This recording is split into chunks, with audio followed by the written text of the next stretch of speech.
Good afternoon. Thank you guys for coming. It's been a very, very difficult 2 days. As you guys know, Irving had a surgery and he's scheduled to have another surgery this coming Friday.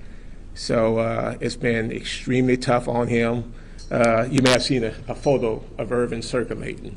And part of that photo is that Irvin wanted to make sure that, anyone that's thinking about ever doing this again in Texas or throughout this country know that we're not going to let evil win. So this is something that was so very important to him. It's been very tough. He's been going through a lot of pain. And one of the things that he wanted to let everybody know is that he truly appreciated the prayers.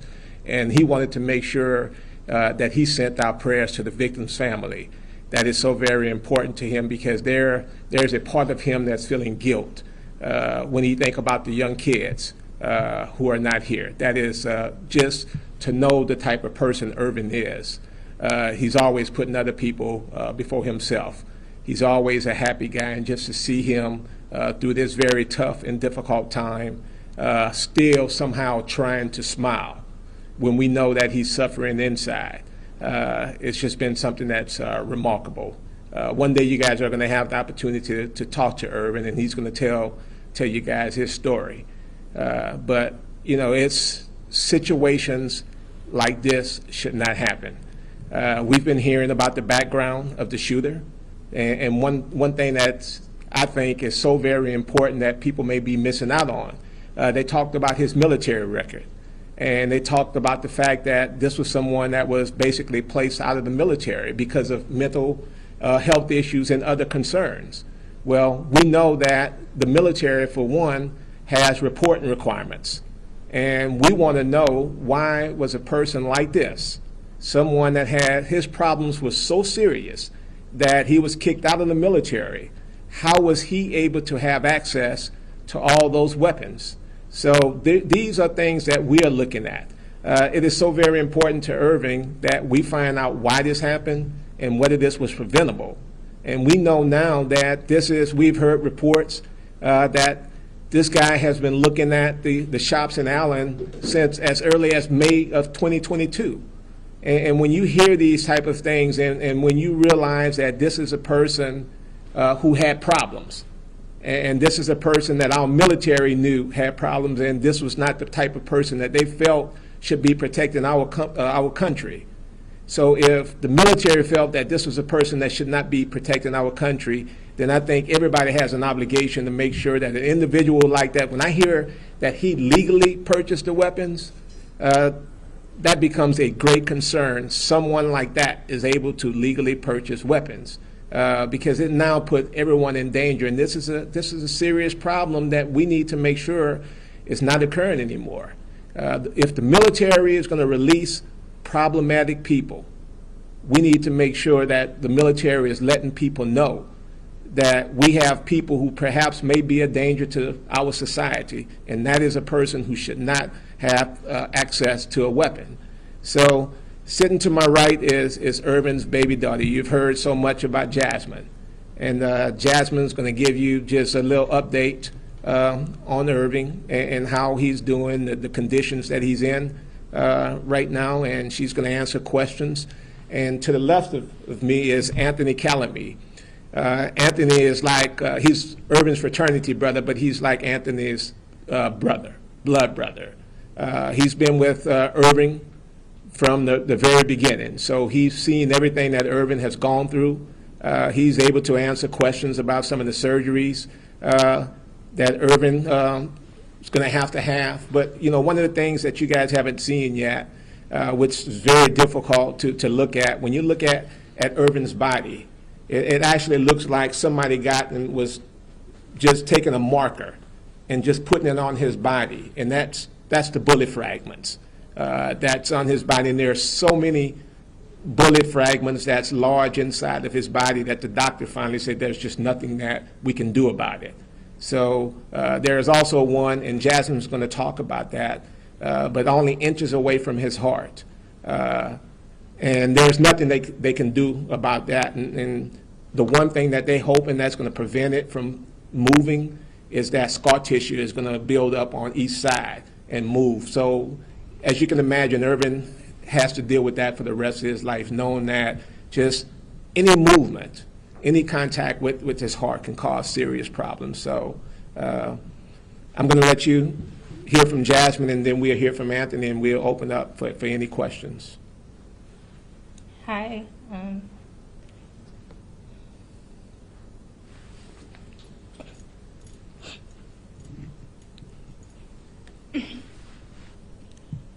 First, I want to say that my heart goes out to anyone that's been affected by this. But I also want to thank everyone for the love and support that we've had through this time. Family, friends, everyone that's been a part and there to support us, we really appreciate it. My parents always taught me it's important to have a village, and our village has definitely impacted us for the better in this time. So I want to say thank you to everyone. It really means the world to all of us. Means the world to my dad too. He's doing a lot better now with the surgery that he just had. There will be procedures moving forward, so we do ask for continued prayer. Keep us in your thoughts. Even after he leaves the hospital, it'll be a journey to recover fully and get back to our regular lives. But know that he knows that God is with him. That's what he's been saying since the beginning. He's inspiring us, and he's in pain. So that's just the type of person he is. He's trying to reassure me that he's going to be okay. So I just want to say thank you, and I'm open to any questions. Why was your father at the mall today? Shopping, just like any other American. I don't even think it's necessary to have an explanation for that. I should be able to go in the store and make it out. He was parking his vehicle and got caught up in the crossfires in the parking lot. Jasmine, I know you say your dad just had surgery. He has another one coming on Friday, right? Possibly. Can you clarify what sort of surgery is it? If you could just kind of elaborate a little bit. I prefer for him to explain that when it's time. Right now, I really do just want to focus on helping my dad heal and recover. And so it's my understanding that he actually dropped off your mom before driving in front? It was a significant other. I was in Atlanta at the time, so there are a lot of back and forth in details with all of that, but That's a blessing. yeah, definitely. Could you tell us a little bit about the first conversation you were able to have with your father? Yes, like I said, I was in Atlanta visiting friends. I do live with him here, so someone passed the phone to me, and I was able to hear his voice, but it's nothing like being there.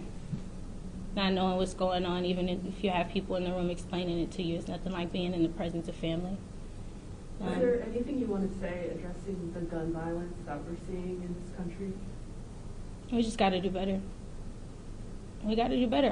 My dad should be able to go to the mall and make it home without a problem. What can you share with us about what he has said in the way of what he remembers or how he's feeling? Anything he has shared with you that might give folks some insight? I prefer to let him tell his story when it's time. I can tell you, though, Jess and Jasmine can elaborate, it's all a blur. When you talk to Irving, the story is amazing. Anthony can speak to a lot of that, but just to hear his story and just to know that he was able to move. I mean, one of the things I was hearing yesterday that was just so very amazing was that he was at a point where he was bleeding a lot, and this was after the security guard had gotten shot. And there were armed officers who were actually pointing guns towards him, and he was trying to get their attention that he needed help. I mean, and he was pleading with them to please help him, and, you know, he had the ability to say, you know, if I move towards them, that perhaps I can get shot. So he's now waiting, you know, for their help, knowing that he can potentially bleed out. And just hearing that story was just that he was able to think about those things in that type of time is just truly unbelievable. I'm also let you hear from Anthony Callamy. Anthony can speak on some of the medical procedures that he had. He's just happened to be one of Irvin's fraternity brother that's in the medical profession, so he should be able to talk about some of those. So, good evening, first of all. I guess I'll start off by saying thank you to Medical City of McKinney for opening up their doors to us, and not just the Phillip family, but for all those who came to that hospital during that event that happened on Saturday. I want to say thank you to them for just reaching out, for providing us with a small expression of we're here for you, a small expression of, if you need something, maybe a meal or support and things like that. The hospital, Medical City of McKinney, has done a fabulous job, and the Phillip family, the Walker family would really like to say thank you for that. We would not be remiss if we don't acknowledge the other members of the other families, the kids, the security officer that was mentioned, because we could be telling a totally different story today. And we're blessed to be able to tell the story and speak on behalf of Irvin Walker. So if you guys don't mind, and if we take just a quick 10 seconds, a moment of silence, just to reflect on those who are hurting because now they have to have celebrations of life services for their loved ones. So we can just take just one moment on behalf of those families.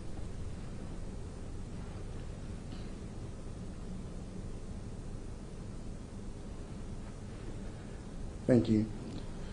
And we would also want to thank the law enforcement who've also provided us some support as well, local, state, and federal as well. They've done a great job and reached out to the Walker family as well, and provided us some support in that aspect.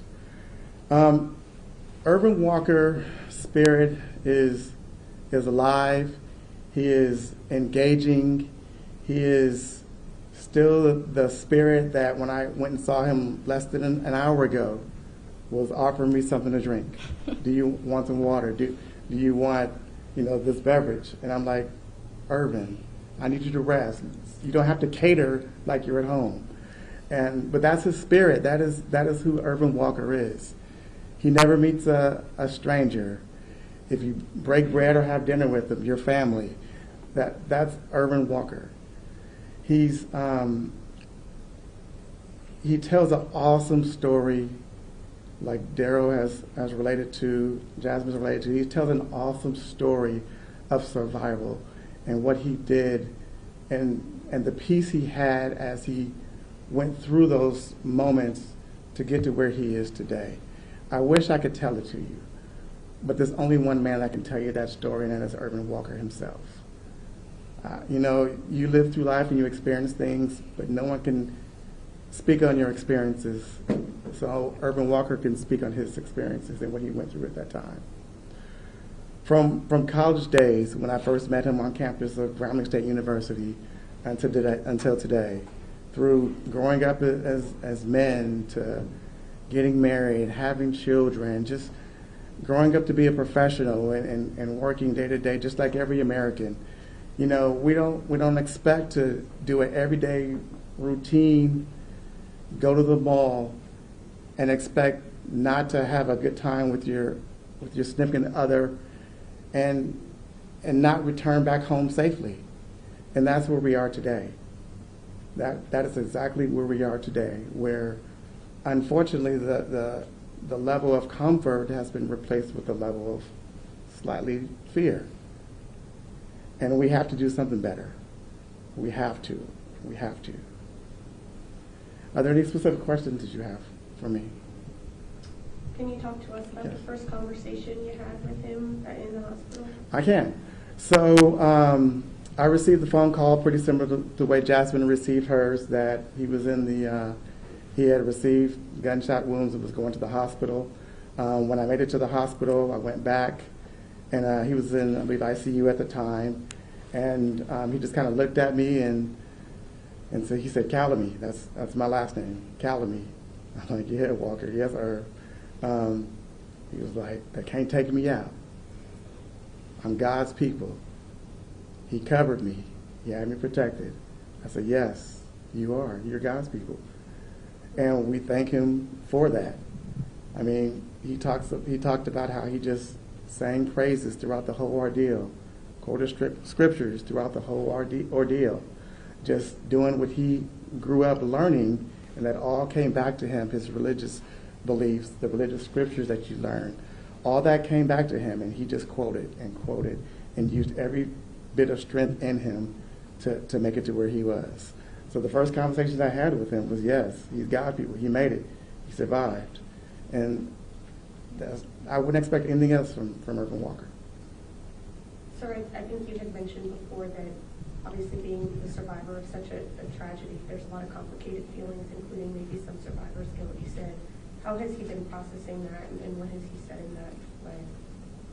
I mean, and Jasmine could talk about that. She was with him, but, you know, he hasn't really tried to focus on a lot of this. He tried to focus on just being here right now with everybody, but he's had conversation. I'll let Jasmine talk about some of these conversations. Yeah, we've talked a lot about that, just in between having visitors and family checking on us.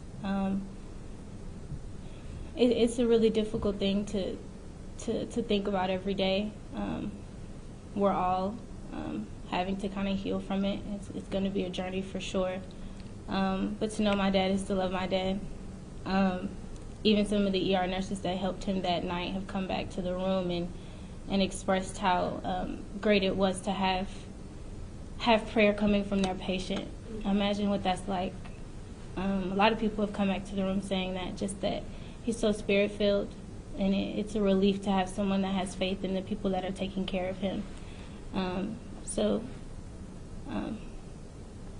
It's been a journey, and I know it's going to be moving forward, especially now considering he's protected me all my life, and now I have to figure out how to protect him.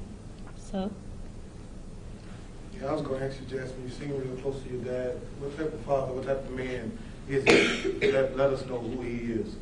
I'm a daddy's girl for sure. I look a lot like him too, so I call him every day. I don't call him dad sometimes. Sometimes I call him twin. I love my dad. He's always been super supportive. Always figure out ways to give me everything that I need. He's been an incredible father. He's been around my entire life, and it's a blessing to have someone love you like that. I imagine he knows that this is happening now. Is there anything he wanted specifically you all to relay to us? Just that I know for sure. If he was sitting right here, he would tell you that God has him, and he knows that for sure. He's brought us this far, and we have a ways to go, but he knows he's covered. After that surgery on Friday, do you know what the road to recovery will look like after that, or what's expected after that? Time will tell. We're taking one day at a time right now. I just want better for my dad. I mean, the toughest thing, as Jasmine said, Irving and many other victims of these senseless shootings, they have lives, and you try to get them to focus on healing. And that's been the biggest thing, us trying to get Irvin to focus on just getting better. It's been so many people trying to see Irvin, so that has really helped out because it has kept his mind off of what happened. But, when I listened to the story that Jasmine was telling me yesterday, the fact that she was calling the lady who was with Irving, they were actually talking while she was inside the store. And she had no idea what was going on outside. So when you just hear that, she's hearing the gunshots, not knowing that Irvin just got shot. And when she has to think about the situation, Irvin has to think about the situation. If you see how the car was positioned, had he not let her out, And Irvin to tell you, it was kind of funny. One of the reasons why is because he doesn't like standing in long lines. And it just happened to be a long line at the Tory Burch store, and he didn't want to be in that line, so he allowed her to get out. And we know had she been in that vehicle, based on the way he shot, the trajectory of the shots, there's a good chance that we would have 2 people in the hospital, or perhaps another person dead. So You had mentioned the bullet fragments. If you could elaborate on that in any way possible, and also, I don't know if you have specifics you can share about, if you haven't already, the number of times he was shot and the specific locations, things like that. what we can confirm is that he was shot at least 2 times. We know that is what I can tell you. I know there's been talks that he was shot 3 times. We know, based on the wounds, is at least 2 times. When you have an AR-15, as you know, you have the bullet fragments that just really spread, so it makes it kind of difficult at times to really give a good number. But again, when you see the wounds, when you see the fragments that's on his body, you understand why a gun like that should not be in anybody's hand. Just the danger and the injuries that it can cause. We said yesterday, Irvin would never be able to go through the airport like you and I can go without worrying about the security going off. He's going to have to deal with that because there's just no way of being able to take those fragments out. He's going to have to go through probably plastic surgery because of the wounds that he has. It's not of the type that you can just stitch it up and let it have a natural healing. He's going to have that. So every morning when Irving gets up, he's going to be reminded about this. This is going to be something that he's going to think about for the remainder of his life. Not only Irving, all these young kids and all the other families who were involved in this. And we talk about the gun violence again. This is not something that just happened. This is something that's been going on for quite some time. And it really gets frustrating when the explanation for these shootings that we hear from our top level in this state is that it's mental health. If it's mental health, then what are the programs that we have within this state and within this city that has been working? Let's talk about this. We know that we're allowing these guns to get into the hands of evil people. And an evil person with the AR-15 is not a good combination. It's a deadly combination. And only by the grace of God, if this police officer was not responding or was not in that particular area, this guy was able to kill 8 people in less than, 5 minutes? Imagine if the police officer wouldn't have showed up and was able to make that shot.